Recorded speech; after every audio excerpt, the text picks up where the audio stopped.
ఇకపై మనం కూడా ఒక రష్యన్ మేడ్ S-400 తరహాలో ఒక రక్షణ రంగ వ్యవస్థ స్వదేశీ విజ్ఞానంతో చేయనున్నామా? మరి దీని ప్రత్యేకతలేంటి? రష్యా తయారీకి దీనికి సంబంధం ఏంటి? ఆ డీటెయిల్స్ ఇప్పుడు చూద్దాం.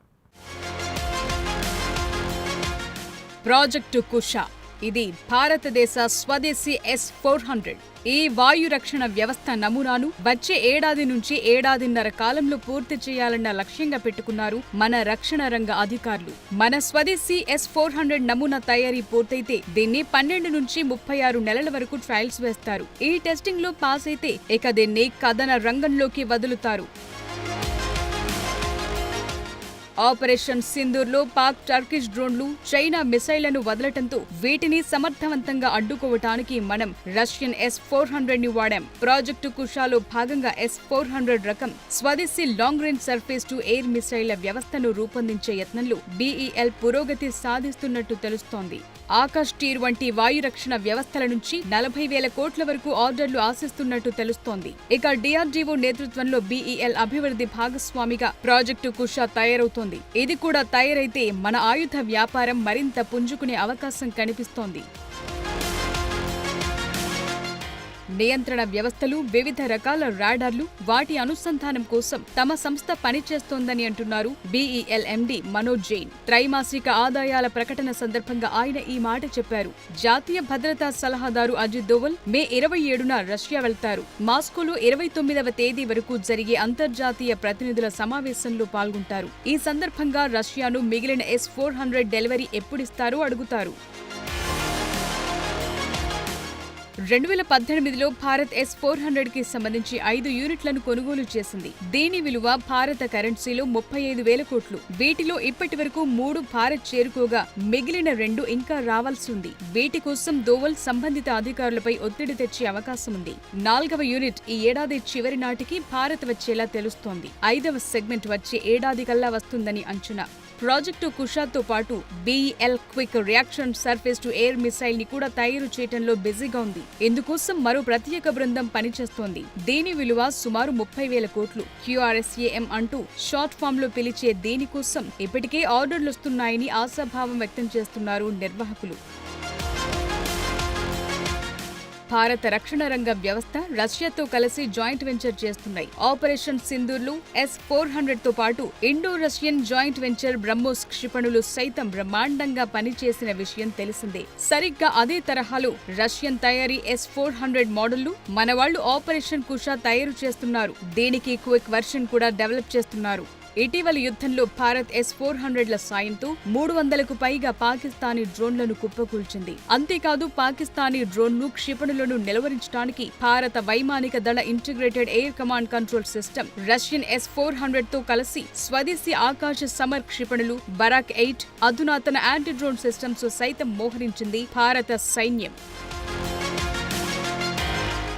రష్యాకు చెందిన అల్మాజ్ యాంటే నిర్మించిన S-400లు డ్రోన్లు, మిసైళ్లతో పాటు అనేక వైమానిక టార్గెట్లను ఏకకాలంలో ఫిక్స్ చేసి వాటిని బ్లాస్ట్ చేయగలదు. ఇది 400 కిలోమీటర్ల వరకు సుదూర లక్ష్యాలను చేజ్ చేసే సామర్థ్యాన్ని కలిగి ఉంటుంది. సరిగ్గా అలాంటి శక్తి సామర్థ్యాలతో ప్రాజెక్టు కుషాను తయారు చేస్తోంది భారత్. దీంతో భారత్ ప్రపంచ ఆయుధ మార్కెట్లోకి మరింత ఘనంగా ఎంట్రీ ఇవ్వగలదు.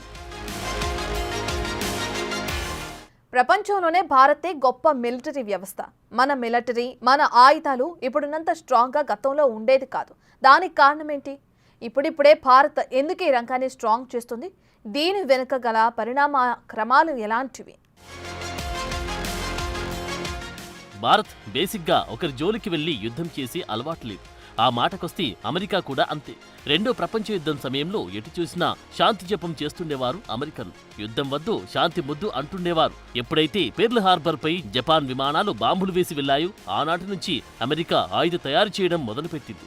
మొదట్లో అమెరికా వస్తువు తయారీ మాత్రమే చేసేది. వాటిని ఆపి ఆయుధ తయారీ మొదలుపెట్టింది. రెండో ప్రపంచ యుద్ధంలో జపాన్పై రివెంజ్ తీర్చుకోవడానికి గాను ఓపెన్ హైమర్ అనే అణుశాస్త్రవేత్తకు అణుబాంబు తయారు చేయమని నిధులు కేటాయించి ఆ దిశగా కథన రంగంలోకి కాలుమోపింది US. అప్పటి వరకు బ్రిటన్, అమెరికాను ఎంత బతిమలాడుకున్నా యుద్ధంలోకి అడుగుపెట్టింది కాదు అమెరికా. ఎప్పుడైతే జపాన్ అమెరికా ఆహాన్ని దెబ్బతీసిందో ఆనాటి నుంచి ఈ దేశం తనదైన శైలిలో ఆయుధాల మీద గురిపెట్టింది. ఏకంగా అణుబాంబులు తయారు చేసింది. హిరోషిమా నాగసాకిల మీద అణుబాంబులు వేసి రివెంజ్ తీసుకుంది. అక్కడి నుంచి అమెరికా ఆయుధ తయారీలో పెద్దన్నాయి కూర్చుంది. భారత్ కూడా ఇంచుమించు ఇలాంటి చరిత్రే. మనకంటూ పాకిస్తాన్తో కాశ్మీర్ గొడవే లేకుంటే ఈ యుద్ధాలు ఆయుధాలతో పనే ఉండేది కాదు. మన ఉద్దేశం కూడా అది. మనది శాంతియుత దేశం, మితవాద దేశం. మనకి విపరీతమైన రాజ్యకాంక్ష ఉండేది కాదు. ఇదే కాశ్మీర్ని రాజా హర్సింగ్ భారత్లో కలపడానికి ఆయనంతట ఆయన స్వయాన ముందుకొచ్చారు కాబట్టి ఒప్పుకుంది భారత్. ఇదే చేటు తెచ్చింది. కాశ్మీర్ మీద విపరీతమైన కాంక్ష పెట్టుకున్న పాకిస్తాన్ భంగపడి ఆనాటి నుంచి మనతో ఏదో ఒక రకంగా కాలు దూవుతూనే ఉంది. 1948లో జరిగిన దాన్ని మొదటి కాశ్మీర్ యుద్ధమని అంటారు. ఒక్క 1971 తప్ప మనకు పాకిస్తాన్తో జరిగిన అన్ని యుద్ధాలు కాశ్మీర్ కేంద్రంగా జరిగినవి. అయితే ఇక్కడ మనవాళ్లు మిలిటరీ, దాని నిర్వహణను ఎంతో పటిష్టపరిచారు. కానీ ఆయుధ తయారీ మాత్రం ఎప్పుడూ రష్యన్ ఆయుధాలకి ఎక్కువ ప్రయారిటీ ఇచ్చేవారు.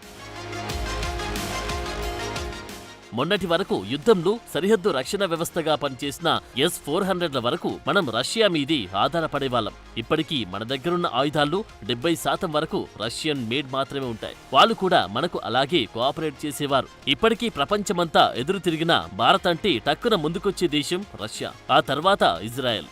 భారత రక్షణ రంగం తర్వాతి కాలంలో ఒక వ్యవహార శైలిని నేర్చుకుంటూ వచ్చింది.